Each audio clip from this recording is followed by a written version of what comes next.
I'll tell you, dude, I'm judgmental.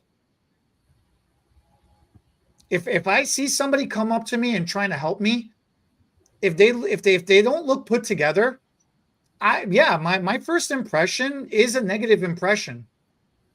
And I try to actively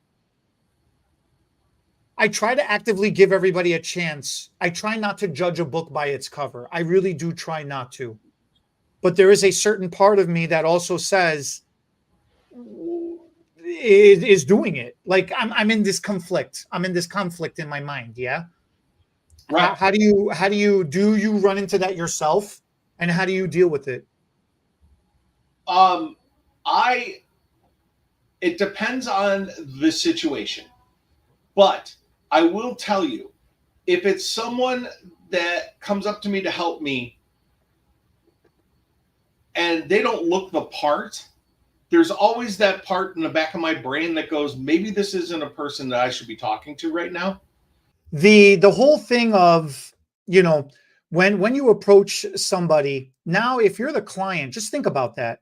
If you're the client and you walk into the salon and you're going to be paired up with a stylist, you really, that client is looking, that client is judging. That client wants, because if the client doesn't feel good about themselves and they're hoping that by coming to the salon they're going to get some kind of a style that's going to make them look good and feel good about themselves, automatically they want to be paired up with somebody who looks better than them to help them, so for them to be inspired to know that you as the stylist, you have the ability to make them look good too, to give them some kind of what's the word, like advice, because if you don't know how to dress, how are you going to tell your client how to dress? If you're not positive, how are you going to tell your client how to be positive?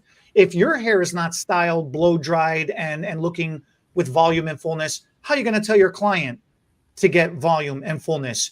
Your client needs you to look the part for your client to feel confident that when she's sitting in your chair, before she fully understands your skill set, she needs to understand, or he needs to understand, that you look the part, that you kind of know, you look like you know what you're doing before they can give you the chance to have the experience to know what you're doing.